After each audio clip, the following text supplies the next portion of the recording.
course magnifique. 5e place. Mickaël Pichon, lui, nous l'a confié, ça va être dur, mais il serre les dents. 6e de la première manche. Et Joël, toujours aussi immense. Et Joël, sur une moto. Auteur de la pole hier. Ouais, auteur de la pole, quasiment l'homme le plus rapide, si ce n'est le plus rapide en piste tout à l'heure, même plus rapide au chrono que Stéphane Everts. Et il choisit l'intérieur pour parcourir le moins de chemin possible entre la grille et le premier freinage. Voilà, tout de suite à côté de lui, eh bien, c'est Mickaël Pichon, très certainement, qui va s'installer 6e du classement provisoire pour l'instant. On va pas dire que c'est l'un des grands perdants du championnat, mais en tout cas, il est quand même assez loin de ses prétentions. Allez, Mickaël, le voilà. Mickaël Pichon, vainqueur du Grand Prix du Portugal, 8e en Allemagne après avoir serré les dents toute la journée. Il est à côté de l'homme fort de la catégorie, Stéphane Everts. Regardez, 4e, premier, 2e, premier, 2e. Il est surtout vainqueur d'une première manche à couteau tiré tout à l'heure face à ses principaux compatriotes, notamment Steve Ramon qui est à côté. Steve Ramon qui a fait parler la poudre, je le sentais bien dès le début de manche. Je pensais qu'il pourrait faire un résultat, et bien il l'a fait. Oh, il était à quoi, une petite seconde de Stéphane Everts à l'arrivée. Il y avait vraiment... C'était pas loin. Il y a Strybos qui a super bien roulé aussi. On a toujours beaucoup de mails pour savoir où en sommes-nous avec l'Aprilia de Garcialico et de Traversini. Eh bien, la moto est toujours en phase de développement. Il y a beaucoup de testing effectué durant les semaines entre les Grands Prix, mais la moto n'est pas encore assez... on peut avouer qu'ils ont du mal quand même. Ils ont du mal. C'est difficile. Pour l'instant, on espère l'avoir d'ici la fin de la saison, mais on commence un petit peu à se poser la question. Alors attention à Cédric Melotte tout à l'heure, auteur d'une remontée incroyable, et cette fois-ci avec son nouveau surnom Wolverine, l'homme qui allait dans l'ongle et qui attaque fort cette saison. Cédric, c'est vrai que c'est la grosse sensation également de ce championnat du monde. Il a beaucoup progressé. Tanel Leoc roule bien aussi. Cédric qui peut gagner le Grand Prix, 3e tout à l'heure, en fonction des circonstances de course. Pourquoi pas aller chercher une victoire aujourd'hui. Il a fait une fin de course de folie, il est revenu, il a doublé Kevin Strybos dans les derniers virages. Donc pourquoi pas, grosse perf également de cet homme, le numéro 31, Josh Coppins, un petit peu moins bien depuis quelques temps, mais qui avec un bon départ peut lui aussi venir se mêler à la lutte de tête sans aucun problème. Le roommate, c'est-à-dire le colocataire de Ben Tonley, Josh Coppins, tous les deux néo-zélandais qui, eh bien, pour retrouver un peu leurs racines, habitent ensemble, s'entraînent ensemble, passent beaucoup de temps ensemble, mais pour l'instant il y a un petit peu plus de réussite côté Ben Tonley, ça doit être quand même un petit peu motivant d'avoir un colocataire, enfin des colocataires de ce type-là. Puis les colocataires, c'est un peu à la mode en ce moment. Allez, tous les pilotes donc, vont s'aligner derrière la grille de cette deuxième manche. Et Mixin, la dernière de la journée de ce Grand Prix du Benelux. Alors ici, en direct. Beaucoup de belles jours rendez-vous. Tout à l'heure, un carton plein pour les 6 premières places. On a juste un petit mail de Stacy qui aimerait savoir où se disputera le prochain Grand Prix. On l'a déjà dit à plusieurs reprises, mais c'est la dernière fois qu'on le dit aujourd'hui. Ce sera en Grande-Bretagne le 30 mai prochain. Sur un nouveau circuit qu'on ne connaît pas. Voilà. Allez, 15 secondes du départ. Les hôtesses toujours dans leur tenue de lumière. Les pilotes engagent la vitesse à fond derrière cette grille inversée. Ça part fort. Ouais, c'est parti avec Mickaël Pichon qui reste un petit peu scotché, mais il est bien positionné à l'intérieur. Devant. Il y a de la suite du nouvel. Avec une chute de Joël Smets apparemment. Non. Si, chute de Joël. Le all shot signé Kevin Strybos. Devant Stéphane Everts. Qu'est-ce qu'on a? On a Cédric Melotte de partie, Mickaël Pichon pas mal. Oui, Melotte est bien. Regardez Everts qui tout de suite n'attend pas pour prendre la tête.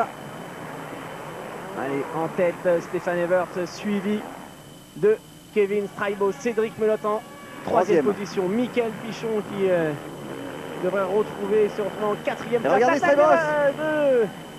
Strybos, pardon. Il a été... Pichon qui attaque également, l'attaque de Pichon peut-être pour s'emparer de la 3e place. Ça serait bien, oui, c'est fait. Mickaël Pichon, attention, serré. Serré, ça c'est un petit peu limite par Cédric Melotte. Serré le long des barrières. Décidément, ils ont le couteau entre les dents, tous ces garçons. Avec chute pour Marnik Bervoets, déjà malheureux tout à l'heure. Marnik Bervoets à terre. On espère que c'est pas trop grave.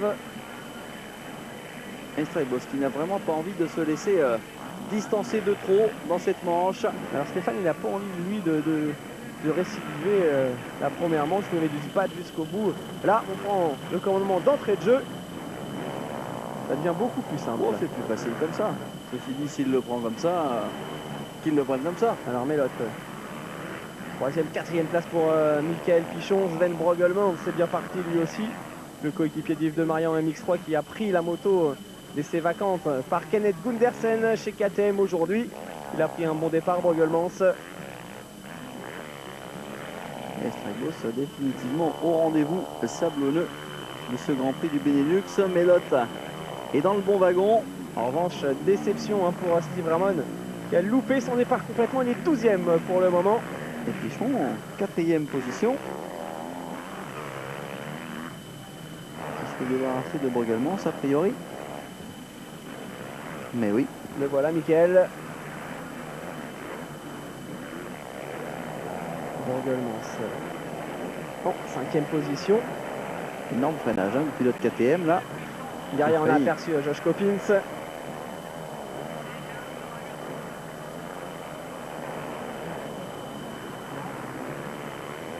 Pichon qui se fait un petit peu chasser par Brogelmans. KTM bien réglé. Et alors que devant, on a aperçu Mélotte qui était déjà revenu sur les talons de Strybos.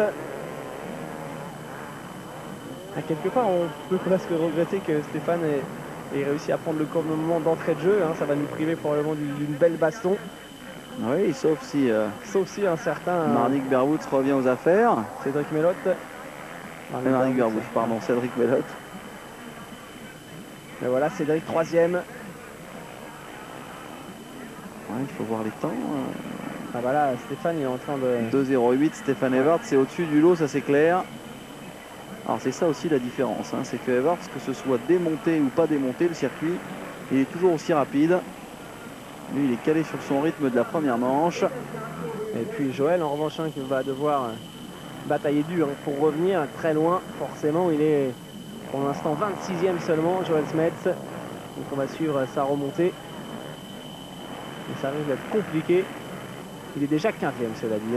Allez, Strybos qui se fait dépasser ici facilement par Mélotte. Il n'y a pratiquement pas eu de résistance du tout. Mélotte est beaucoup plus vite. Alors est-ce qu'on va avoir un autre doublé, mais cette fois-ci en bleu dans cette seconde manche. Le team Yamaha qui domine vraiment ce championnat pour le moment avec deux pilotes très rapides qui occupent les 2 premières places du provisoire, qui régulièrement gagnent des manches, réussissent des podiums. Il a eu une bonne idée, Michele Rinaldi, de proposer ce guidon d'usine à Cédric Mélotte. Vous m'ôtez les mots de la bouche, je pensais à ça. C'est vrai que c'était pas forcément évident de miser sur un Cédric Mélotte comme ça. Et finalement, c'est plus que payant. Strybos vient de jeter un petit coup d'œil derrière pour voir où se trouvait Michael Pichon, toujours 4e. Une chute. Michael Bridge qui a l'air un peu touché. Marc, en espérant que ce ne soit pas trop grave tout ça. C'était vraiment une qui a du mal. Il roule en 2,18. 10 secondes moins rapide que Stéphane Evert dans cette deuxième manche. Il faut dire que Ramon, il est aux alentours de la 10e place. Il se bagarre pour revenir. Il est 12e exactement. Donc c'est pas évident. Et regardez Michael Pichon qui pointe le bout de sa plaque numéro 2. Ouais, Michael, 6e tout à l'heure, 4e maintenant. Il est pas mal du tout dans cette manche, Michael Pichon. Il était là pour marquer des gros points, limiter la casse. Il nous l'a expliqué tout à l'heure. Il n'était même pas sûr de pouvoir prendre le départ de ce Grand Prix. Il pensait qu'il souffrirait un petit peu plus que ça. Tant mieux, ça va mieux du côté physique. C'est les fins de manche qui sont difficiles avec une perte de force forcément. Il l'avait empêché tout à l'heure de contenir le retour jusqu'au bout de Joël Smets. Mais il est toujours mieux dans les deuxièmes manches, même lorsqu'il est blessé, on s'en souvient. Avec du changement, Pierre-Yves, du changement avec Mélotte qui est parti à la faute. Petite erreur des Mélottes, du coup, Kevin Strybos est repassé en seconde position et Michael Pichon n'est plus très loin. Oui, ça profite à Michael, ça c'est clair. Sven Brogelmans toujours 5e, qui est dans le bon rythme, qui roule en 2,12. Michael Pichon, lui, en 2,11, c'est bien, il est plus rapide que Strybos. Ça peut revenir. Ça peut revenir sur le trio de tête. Et Stribos qui est en train de s'assurer aussi un beau Grand Prix. Son plus beau pour le moment. Mais oui, avec de la réussite pour l'instant. Pour l'instant, il pourrait monter lui aussi sur le podium général.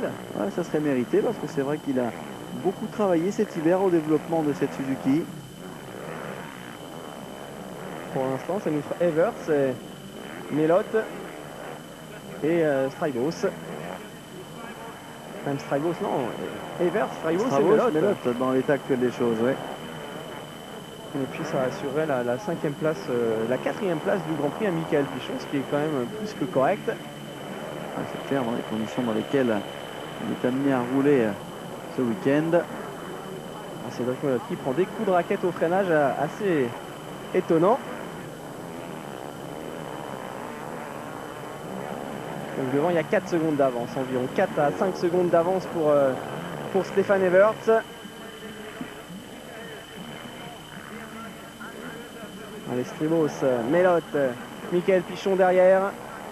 Josh Coppin, c'est 8e. Steve Ramon a gagné 2 places, il est 10e. Et derrière, eh bien, Joel Smets qui était revenu aux alentours de la 15e place a de nouveau connu un problème. Il est désormais 27e seulement. Joel, nouvelle chute, problème pour le pilote belge. Allez, presque 6 secondes d'écart entre Everts et Stribos.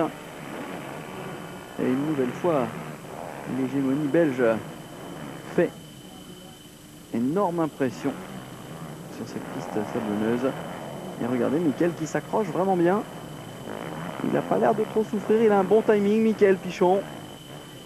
S'il arrive à arracher cette 4e place, dans ces conditions aussi, sur un circuit aussi difficile, pour partir de Lichtenvoorde avec une 6e puis une 4e place, ce serait vraiment parfait, vraiment pas mal.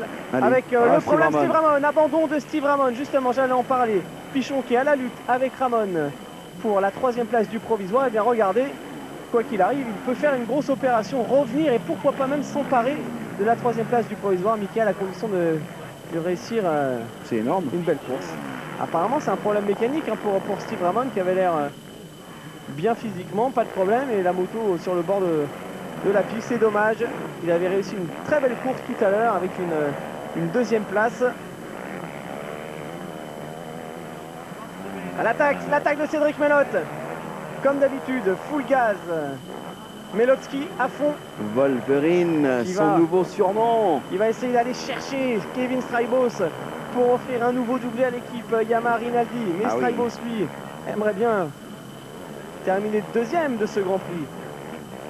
Allez, toute griffe sortie, Cédric Melotte à l'attaque du jeune Stribos. Magnifique spectacle que nous offrent ces deux hommes. Petite faute peut-être à la réception de Melotte.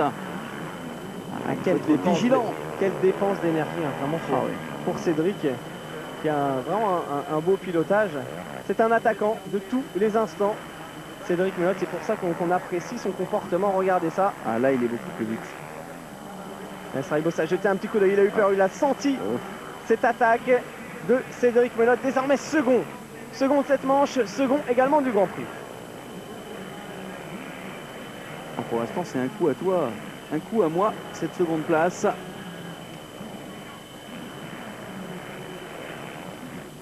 Une seconde manche un petit poil moins animée que la première. Ceci dit, cette bagarre pour la seconde place est parfaite. Ils ont tellement donné tout à l'heure tous ces pilotes dans la première manche. Et forcément, en plus, les conditions du circuit ont évolué. C'est beaucoup plus physique maintenant.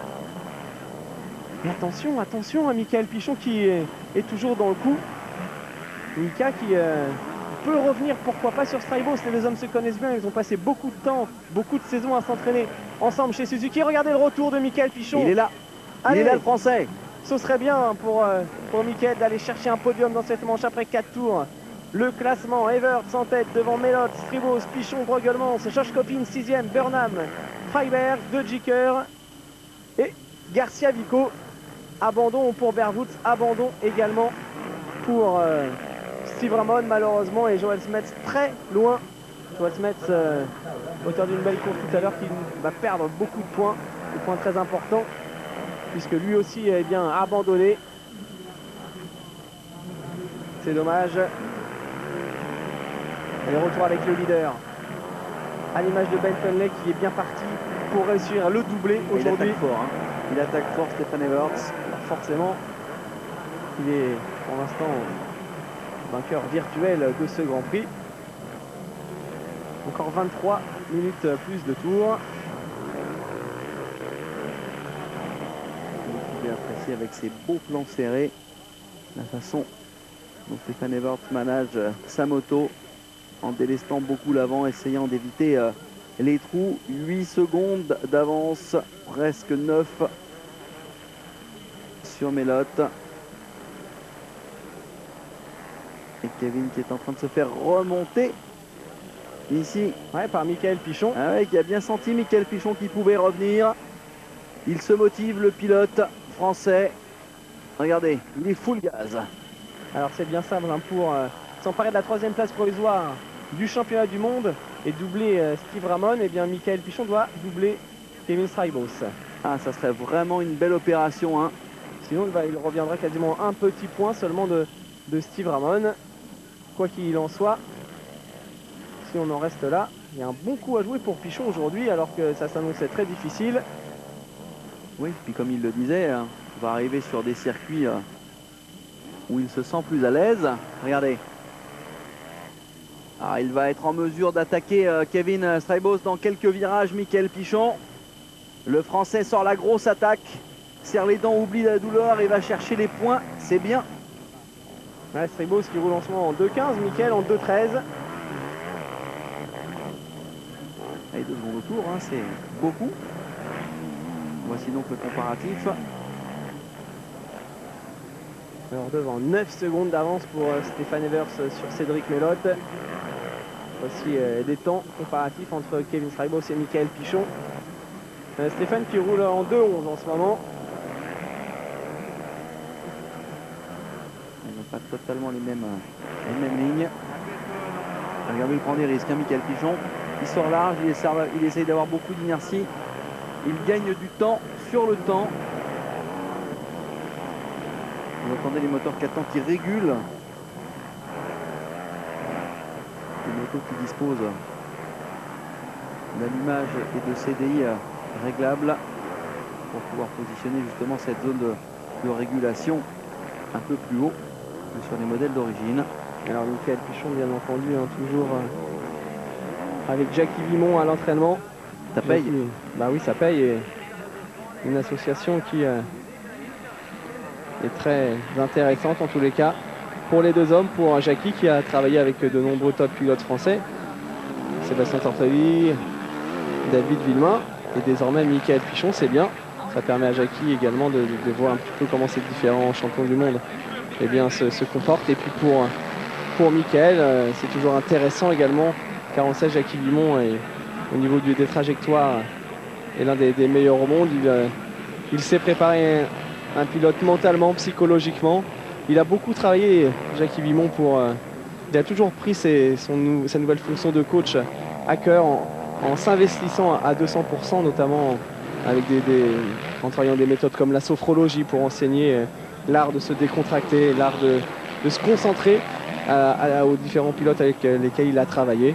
Et pour l'instant, si Jackie était le premier champion du monde français de l'histoire du motocross, il a également obtenu des résultats assez incroyables avec tous les pilotes qu'il a entraînés. Oui, il a réussi à retransmettre toute son expérience. J'ai l'impression qu'il devrait écrire des livres sur tout ça parce qu'il a fait quand même de l'élevage de champions français au kilomètre et avec de bons résultats. Regardez d'ailleurs Kevin Strijbos qui va être sous l'emprise de Michael Pichon dans quelques secondes. Ah, c'est serré. Strijbos et Pichon qui roulent en 2.13, donc c'est à peu près pareil. Devant Melotte est en 2.11, Stefan Everts en 2.10. Le voilà, Cédric Melotte second, qui a réussi à se débarrasser de Strijbos et Pichon, qui sont toujours aussi loin dans les sauts.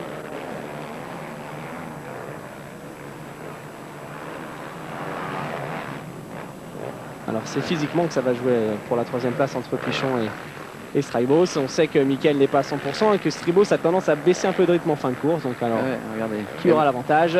Everts qui continue à creuser l'écart. 10 secondes d'écart maintenant, presque 11. Ouais, toujours la belle course de Broglemans en 5e position.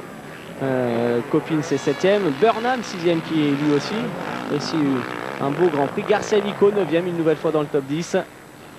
Ah, c'est affolant la façon dont Stefan Everts avale les difficultés et les grandes vagues de ce circuit du Benelux.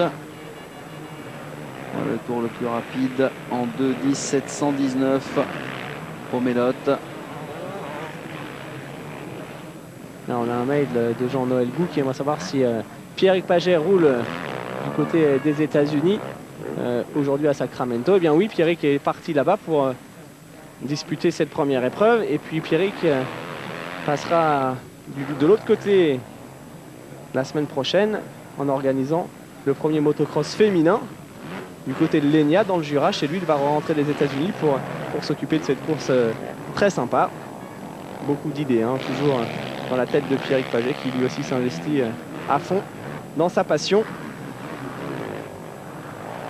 Le motocross au féminin. Et oui, monsieur. Eh oui. Ah, il y a une très grande championne de motocross. Il y a environ 25 filles derrière la grille, avec notamment la jeune et jolie parisienne Livia Lancelot. Ludivine Puy, l'enduriste, sera également au départ, donc ça va être plutôt sympa. Ludivine, elle est multicarte, hein. Elle fait de la vitesse, du supermotard. On l'a connue sur le trophée Andros. Elle s'était même qualifiée dans les tout bons, dans les finales A. Alors Amy de Cannes qui aimerait avoir des petites nouvelles sur les transferts aux USA. Eh bien pour l'instant ça bouge pas trop, hormis Carmichael. C'est vrai que tout le monde attend un petit peu la décision de James Stewart. Alors on ne sait pas trop. Stewart qui a toutes les offres sur la table. Il y a Chad Reed qui n'a pas encore re-signé lui non plus. Ils sont tous libres en fait. Hein. Ouais, quasiment. On va attendre en fait, même pour les pilotes 125. Comme forcément pour s'attacher les services de Stewart et de Reed, il va falloir sortir les dollars. On attend de savoir où seront ces deux pilotes pour même re-signer des pilotes en 125. C'est pour ça que Sorby par exemple n'a pas encore re-signé. Il y a pas mal d'interrogations. Des gars comme Nick Way, comme Sean Emblin chez Suzuki ne sont pas assurés de garder leur guidon. Sébastien Tortelli, pour l'instant, eh bien, on ne sait pas non plus ce qu'il fera. Beaucoup d'interrogations qui devraient se décanter dans les jours qui viennent. Et Pichon qui essaye de faire un travail de sape. Ouais, mais c'est dur. Hein. Pour revenir, mais apparemment il y a du mal. Strebos, c'est lui à 100% de ses moyens. Bruggelmans, Burnham. Ah, c'est bien pour Pichon, ça peut rester dans l'état. Ça serait mieux évidemment d'aller chercher cette 3e place. Synonyme de 3e place provisoire. Il va terminer 4e du Grand Prix, Michael. Hein. C'est quand même une grosse perf. Oui, d'autant qu'après la grosse chute qui s'était pris il y a 15 jours, franchement, il s'en sort bien. Ouais, et puis ensuite, il aura 15 jours pour se reposer, hein, pour charger les accus, soigner l'épaule et se présenter en Angleterre et bien probablement mieux physiquement. Voilà, la bagarre pour la 5e place avec Burnham et Bruggelmans. Avantage maintenant au pilote britannique Christian Burnham. Pour reparler un petit peu des transferts américains, c'est vrai qu'on a hâte de savoir ce que fera James Stewart, ce que fera Chad Reed. Chad Reed qui n'a pas encore trouvé d'accord avec Yamaha pour plusieurs petits détails. Il en a notamment un petit peu marre, Chad Reed, de devoir porter tout le temps des tenues toutes bleues, des petits détails de contrat assez insignifiants mais importants pour certains pilotes. Et Chad Reed, on sait que chez Yamaha il faut être en bleu et blanc, c'est comme ça. Lui il aimerait bien avoir ses sponsors perso. Il vient d'ailleurs de signer un gros contrat avec Dodge, la marque automobile. Et pour l'instant c'est en partie pour cela que ça coince au niveau des négociations avec Yamaha. On parlait à un moment donné d'un team, pourquoi pas Suzuki, un team à part. Il y aurait le team officiel avec Ricky Carmichael et à côté de ça une autre semi avec Chad Reed, ses propres sponsors, notamment Thor, Parts Unlimited, Dodge, sur des Suzuki. Donc c'est vrai que ce serait assez énorme. On a connu ça avec McGrath à l'époque. Ouais, McGrath qui avait fait une saison chez Suze et ensuite qui avait également monté une structure à part avec Yamaha Chaparral, Mazda. Il y a eu pas mal de choses comme ça qui se sont déjà produites aux États-Unis. Et puis pour James Stewart, c'est vraiment l'interrogation. Même si on peut penser qu'il rejoindra les rangs du team American Honda qui a laissé filer Carmichael, qui n'a plus donc pour l'instant de top rider capable de remporter un championnat de supercross et de motocross. Et chez Honda, ça a toujours été la politique, prendre le meilleur à n'importe quel prix. Donc il y a quand même de grandes chances de retrouver James Stewart l'année prochaine au guidon d'une CR. Et de la Suzuki un petit peu au rendez-vous aujourd'hui. Ouais, avec Tanel Leok et sa 250 RM. En bagarre, aux alentours du top 10, il y a Garcia Vico qui est là également de Jicker. La chute avec une chute juste derrière ce saut pour Sven Brogolmans. C'est dommage, il avait une bonne perf à réussir dans ce Grand Prix. Ouais, attention. Il avait récupéré la machine officielle de Kenneth Gundersen aujourd'hui. C'est dommage, il était 6e en baston avec Christian Burnham.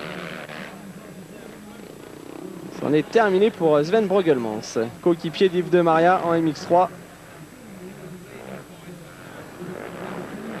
Prochain Grand Prix MX3 qui se disputera en Slovénie.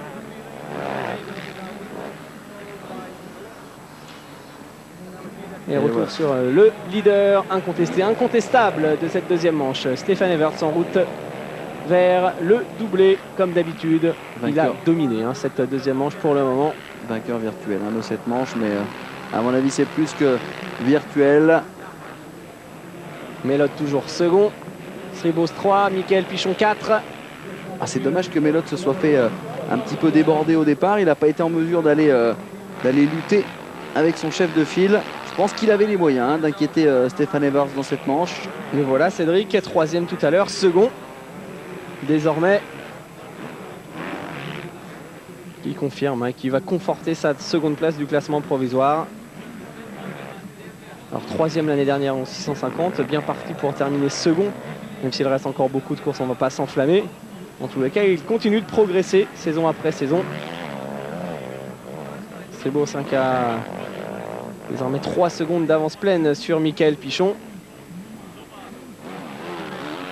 Et Stribos qui devrait monter sur son premier podium au général aujourd'hui. Après Keroli, place aux jeunes avec en MX1 la grosse perf signée Kevin Stribos.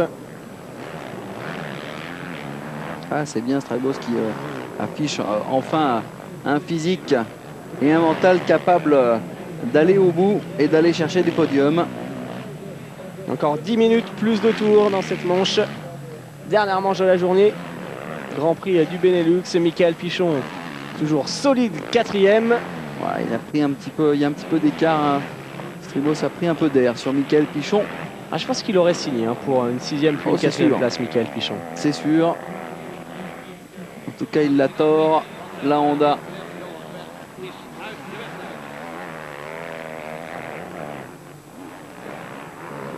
Je pense qu'il ne sera pas inquiété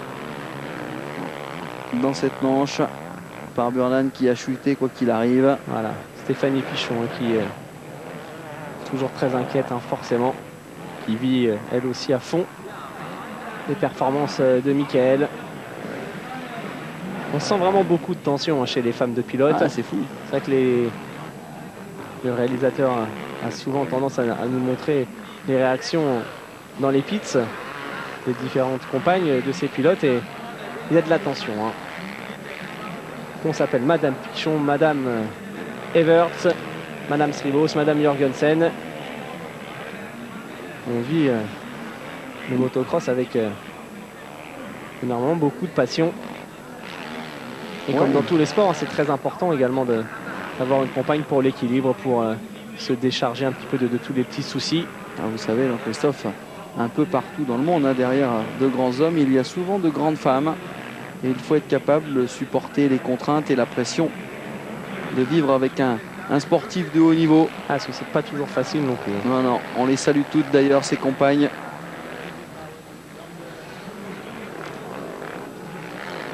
Parce qu'il est clair que quand on est à ce niveau-là dans la compétition, On a un caractère extrêmement trempé. Et on revient à une bagarre un petit peu plus loin derrière. C'est très serré, hein. En première manche, c'était devant que ça se passait.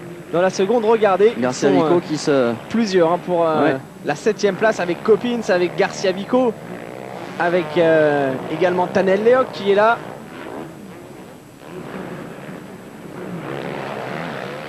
Avantage à Josh Coppins, également 6e place détenue par Loris Freibergs sur la Honda. Ah, c'est le chassé croisé là. Burnham est toujours là lui aussi. Ah, c'est sympa. Allez, Vico, Garcia Vico, l'Espagnol. Sympa de la part du réalisateur de nous faire voir cette bagarre pour la 5e place. Elle est importante, cette 5e place, bien sûr. C'est des gros points, c'est évident. Ils sont 4 à pouvoir se la disputer. Avec une grosse attaque de Tanel Leok sur la 250 RM. Regardez, le jeune pilote estonien sur l'une des rares de temps de ce plateau. Le team Suzuki Moto Vision. Tanel Leok qui pour l'instant est dans le top 10 du championnat. Il réussit vraiment une belle saison. Christian Burnham à la lutte avec Josh Coppins.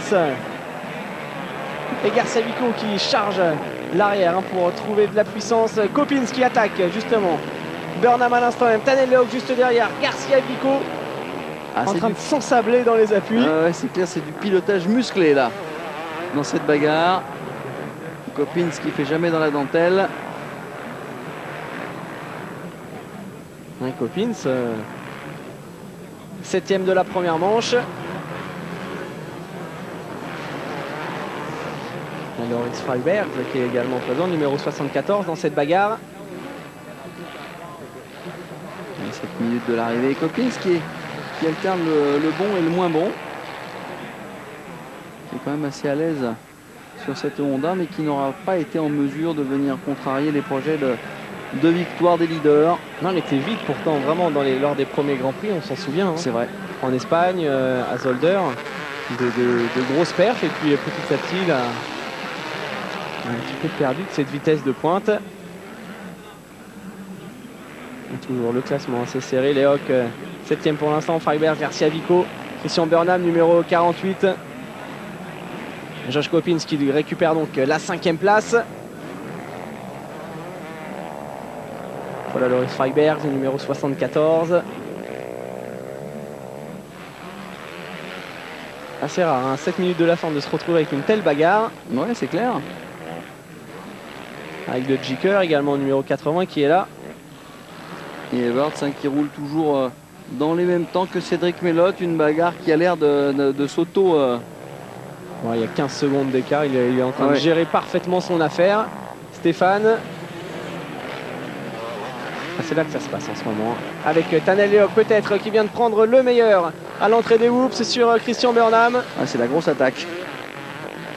Et ça bastonne très très fort. Et Garcia Vico qui veut peut-être se mêler justement à cette bagarre. Garcia Vico qui aime bien le sable aussi, il se fait plaisir. Il s'amuse. Ah, ça doit être quand même une situation particulière, hein, pour Garcia Vico qui a signé avec l'usine Aprilia et qui roule avec une Honda d'emprunt depuis le début de saison. Et on a vu Burnham qui a repris le meilleur dans cette grande courbe face à Tanel Leok. Derrière, Garcia Vico est revenu. Evers, Melotte, Stribos, Pichon, Coppins. Et derrière, la bagarre entre Burnham, Tanel Leok, Freiberg et Garcia Vico. Et on se rapproche petit à petit de la fin de cette manche. Au niveau Stribos, Pichon, toujours le même écart, hein, même un petit peu plus maintenant, 5 secondes entre les deux hommes qui roulent quasiment dans les mêmes chronos. Et un circuit comme on l'imaginait, de plus en plus démonté, avec des zones de freinage difficiles. Et parfois, ça glisse, hein, on retrouve une espèce d'adhérence entre le sable et le dur. Ouais, c'est ce que Stéphane Evers expliquait tout à l'heure, hein, notamment dans les virages. Elle ne doit pas être facile à gérer cette piste en fait au niveau pilotage. Voilà, Leok Burnham, bagarre pour la 6e place.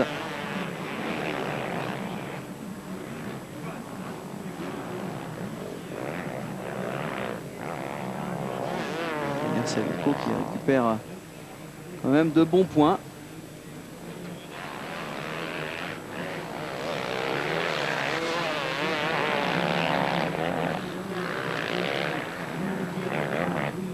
côté des mails. Ils ne sont pas trop agacés aujourd'hui, hein, du côté des mails. On a connu des journées plus vastes en termes d'internet. Il est arrivé parfois de compter plus de 700 mails pendant les 4 heures de direct. Allez, Stéphane Evert, le leader, on le retrouve, on l'a pas beaucoup vu dans cette deuxième manche, tant il la domine, il est en tête avec 12, quasiment 13 secondes d'avance sur son coéquipier. Il gère facilement ce nouveau doublé. Voilà, c'est vraiment aussi une promenade en patron. Il a tout de suite tiré profit de son bon départ, pris la mesure de ses adversaires et puis merci, bonsoir. Il est étonnant Stéphane Evert pour ça, et là il est en train de bétonner son classement au provisoire. Grosse force tranquille de cet ogre du motocross. Dans la famille Rinaldi, forcément on est très heureux. Hein. Voilà, c'est clair. Avec Carlo et Michele. Michele qui a été en son temps, à l'époque justement de Jackie Vimon, hein, on se souvient des magnifiques bagarres en mondial quand il roulait sur Suzuki à l'époque, couleur Barilla. Moto bleu et jaune. Rinaldi qui avait un sacré pilotage, un sacré tempérament aussi. Dans ces périodes-là, et bien ce pilotage et ce tempérament profitent au team officiel Yamaha depuis de nombreuses années. 3 secondes 707 de retard pour Pichon. Strebos n'a pas le droit à l'erreur. Il faut vraiment rester concentré jusqu'au bout, car le Français est à l'affût. On n'a pas la sensation que Michael puisse physiquement aller attaquer Strebos à la régulière. On ne pense pas qu'il souhaite engager le combat jusque-là. Si proche du but, en ramenant autant de points en dépit de son problème physique, c'est vraiment du beau travail. Il est un petit peu plus régulé que Strebos, Michael Pichon. Ouais, Michael qui va donc revenir à 1 point de Steve Ramon pour la 3e place du championnat. Ouais, c'est une belle opération. Même si on sait, lui, il ne fait pas vraiment attention à ça. Le proviseur ne le regarde pas, Michael Pichon. Il sait que la saison est encore longue. Il y a encore 10 courses après ce Grand Prix du Benelux. 10 courses, ça veut dire 20 manches. Donc on est loin encore du terme de ce championnat du monde. Il peut encore se passer énormément de choses, et heureusement.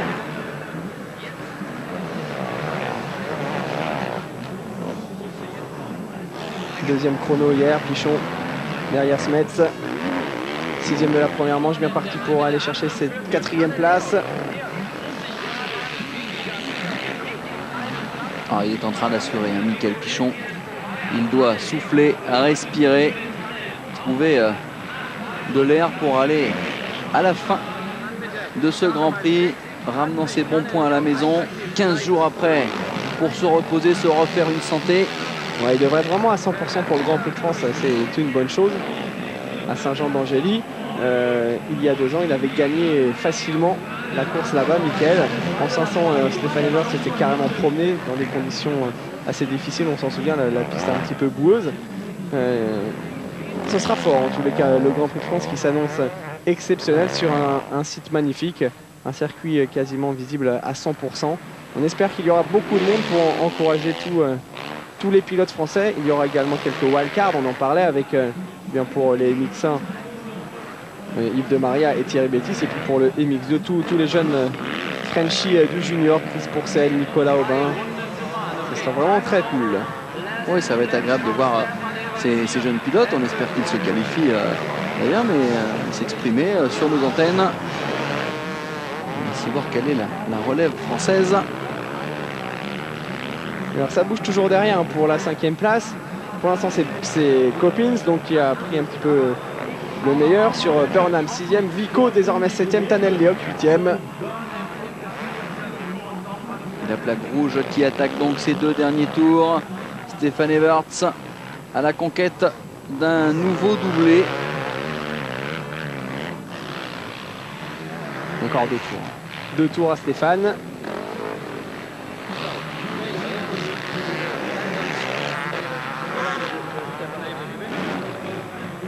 De plus en plus fatigante cette piste. Ouais, il roule en 2,14 maintenant. On sent que le rythme a baissé. Mais l'autre a un petit peu baissé en 2,16 et Pichon et Strybos qui roulent dans les mêmes chronos que Stéphane en ce moment. Donc belle fin de course du duo Strybos-Pichon en 2,14 également. 2,14 233 pour Mickaël, 2,14 256 pour Stéphane. Et si on va un petit peu plus loin dans le peloton, aux alentours de la 15e, 16e place, on s'aperçoit que là, ça tourne en 2,20. Ouais, 2,20, 2,21. 2,21, ouais.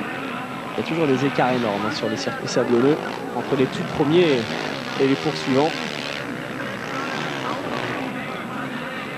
Strybos qui aura fait vraiment un magnifique Grand Prix ce week-end. Strybos, c'est pas qu'il relâche quand même. Hein. Ouais, je pense qu'il a les moyens de tenir.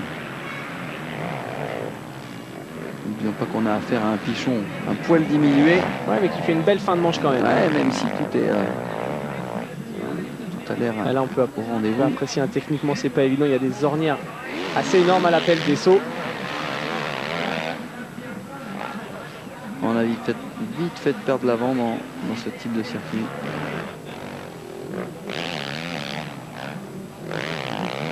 Un circuit que l'on découvrait plutôt sympa dans l'ensemble. Les pilotes étaient relativement satisfaits après les premiers essais. Une belle journée de cross, il a fait beau. De belles bagarres. Avec en point d'orgue hein, quand même vraiment la première manche MX1 tout à l'heure. Merveilleuse. On a vécu du grand motocross quoi qu'il arrive aujourd'hui. Allez, ça se motive chez Suzuki forcément. Il faut la garder cette place. Synonyme de podium, d'un magnifique podium final, premier podium pour Kevin Strybos. On avait déjà vu hein, sur des podiums de manche Kevin Strybos, notamment à Zolder. Mais là c'est différent hein, avec au cumul des deux courses. Ouais, belle confirmation. Allez, le dernier tour.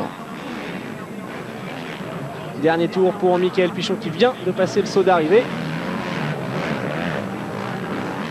Commencer à respirer. On se dit bon, ça va au bout. Le boulot est fait et pas mal fait.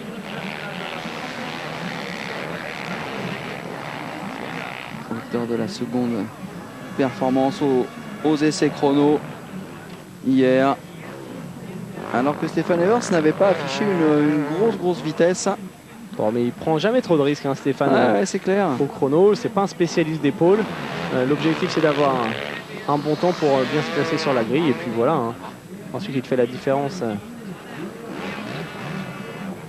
pendant les manches et au talent. Ouais.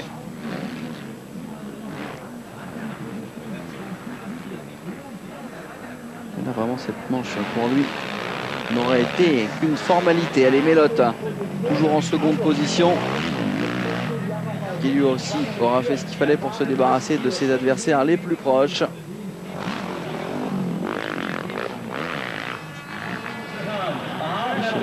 On s'achemine à nouveau vers un doublé. Doublé d'Evert, doublé dans la manche avec Evert Mélotte. Encore une grosse journée pour le team Yamaha. Ah, c'est bien, regardez. Ah, il est venu, joli. Belle image. Stéphane Evers qui veut lui taper dans la main de ses panoteurs. Image assez rare. Et voilà, first podium. Regardez, voilà ce que on indique à Kevin Strybos. C'est peut-être le déclic qui manquait à Kevin. On croise les doigts pour lui. Allez, Stéphane Evers qui se rapproche de la ligne d'arrivée. Ah, puis alors il y va. Tranquille le chat. Voilà, c'est fait pour Stéphane Evers. Qui salue le public, le poing levé. Et le voici, ce premier podium pour le numéro 24. Un beau travail, bien construit, bien mérité. Voilà. Ah, c'est bien, hein, joli. Très belle course de Kevin Strybos. Le doublé Yamaha. Et tout le monde se félicite. Décidément extrêmement fair-play de motocross aujourd'hui. Là c'est derrière, hein, c'est chaud avec Tanel Leo qui est revenu arracher la 6e place, son plus beau résultat en championnat du monde cette année au Guillon de la 250 RM. Fanevert qui va s'offrir un petit tour d'honneur. Et qui n'a pas fait mentir sa réputation. Alors au niveau du classement provisoire, ça va faire Everts en tête avec 268 points. 38 points d'avance sur Cédric Melotte en seconde position, donc 230 pour Cédric. Regardez Michele Rinaldi qui attend Stéphane Everts, les bras levés. Ça c'est une belle image. Ah, il y a du monde, hein. Il y a du monde, il y a ce garçon. Autant de motivation du côté de Stéphane que du côté du team. Michele qui accueille Cédric. On a Ramon donc désormais 3e toujours du championnat avec 184 points. 4e Pichon 183. Michael donc il s'est rapproché une petite unité seulement de Steve Ramon. 5e place pour Copins 177. Smets 6e 154 devant Stribo 150. Gundersen toujours 8e avec 137 points et Tanel Leok. Et le premier podium de Kevin. Alors, on lui a indiqué sur le panotage. Voyez-moi si cela peut être le déclic de sa carrière. Alors on n'en a pas parlé, ça n'a rien à voir, mais je voulais juste faire un petit clin d'œil aujourd'hui. J'arrive à Olivier Nittard qui a monté une association Challenge One Handicap avec une grosse vente aux enchères qui a eu lieu sur le site internet MX2K. Ça fait un petit moment que ça a eu lieu, on n'en a pas parlé. Et grâce à tous les passionnés qui ont acheté les maillots offerts par les pilotes, Olivier a réussi à récupérer une somme assez importante de 16 000 €, ce qui lui a permis d'offrir 3 quads à des anciens crossman désormais handicapés suite à des grosses chutes. Donc c'était une belle initiative de la part d'Olivier Nittard qui s'investit dans son centre de pilotage Cross-Up et qui également a de bonnes idées. Il fallait vraiment lui faire un petit clin d'œil et le féliciter pour cette initiative. Oui, c'est bien de parler de ça. C'est vrai que le quad la porte à une liberté pour les gens qui ont évidemment eu des accidents. Il y a beaucoup de pilotes de motocross qui continuent comme ça. Dans le magazine Le Monde du Quad, ce mois-ci, on retrouve Kiki Boulet qui dit que lui revit sa passion de la même façon et qu'il n'a pas eu l'impression d'avoir une rupture passionnelle. Justement, il continue le tout-terrain. Il y a plein de pilotes qui peuvent revenir. Ça, c'est des beaux messages d'espoir. En plus, ça permet aux différents anciens pilotes de continuer leur passion, de pouvoir se déplacer sur les courses, d'aller voir des courses, retrouver leurs anciens adversaires, car se déplacer dans la boue avec un fauteuil roulant c'est très compliqué. Avec un quad c'est beaucoup plus facile, donc c'est vrai que c'est des initiatives très intéressantes et donc grand coup de chapeau à Olivier et puis à toutes les personnes qui s'investissent dans ce genre d'initiative. Vraiment, puis cet hiver on a eu l'occasion de découvrir comme ça des associations qui s'occupent d'anciens pilotes handicapés. On a même vu des pilotes sur le trophée Andros unijambistes courir et revenir au niveau. Il y a aujourd'hui